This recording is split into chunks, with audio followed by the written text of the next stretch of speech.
Alright, gumana nga mga idol. Mga idol vision. Masabi talaga natin na hindi tsamba at What's up sa inyo mga idol? This is Neil, ang sa imong kaamigo.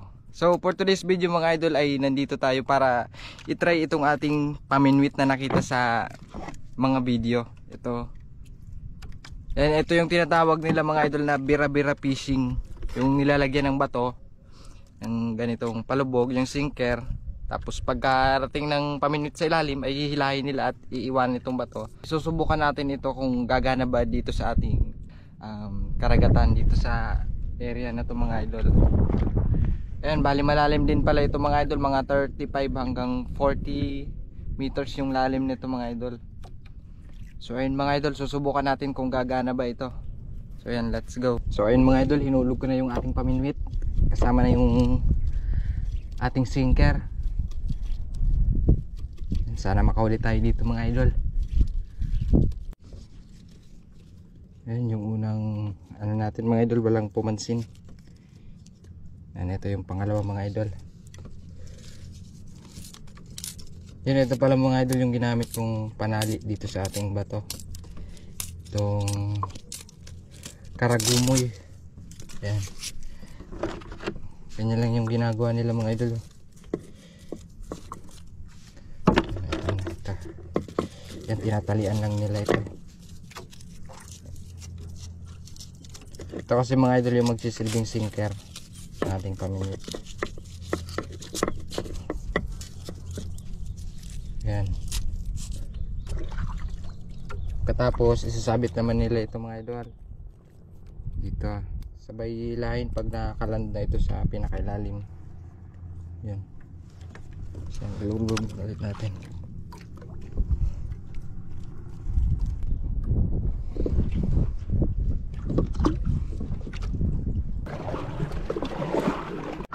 Ay, wala pa rin talaga mga idol. Pero uubusin natin ito mga idol, oh. Para malaman talaga natin kung ano pa yung kailangan natin i-improve para gumana ito. Tinatawag na bira-bira. Mga idol vision. Kumain mga idol, ayos ah. Uy, ang ganda mga idol. Ang ganda mga idol, oh. Lapu-lapu. Mahal na klase ito mga idol. Alright, gumana nga mga idol. Mga 25 attempt na siguro ito mga idol, oh. Pero kita nyo naman, oh. Hindi tayo nawala ng pag-asa, may kumain nga. Ayan mga idol, legit talaga.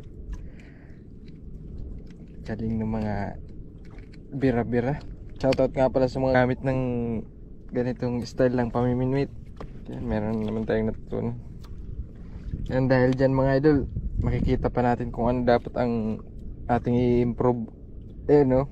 Pangit na pangit pa yung pagkakagawa natin mga idol, pero may nahuli na tayo.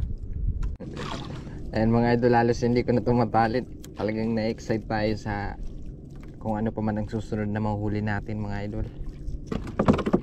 Ayun, no? Buhay na buhay. Hindi ko na mabilang kung pang ilang attempt na ba natin to. Kanina pa kasi ako dito mga idol, pero may nahuli na tayo dahil sa pagtsatsaga.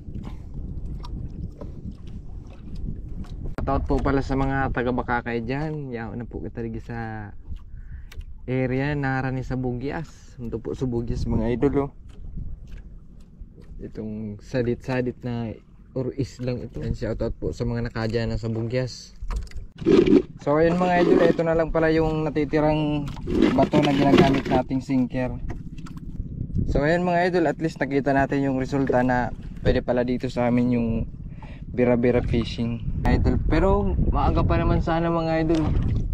Naubos na yung ating sinker. Pwede pala tayong maminit na to.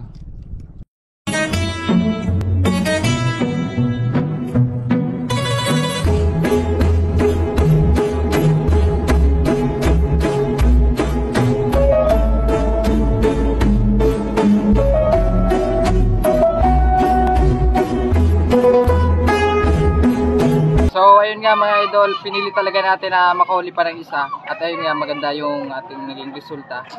So ayun, masasabi natin na legit talaga yung ating bira-bira. So ayun, shoutout nga po pala sa mga taga Boracay. Subukan nyo na rin itong ating bira-bira fishing.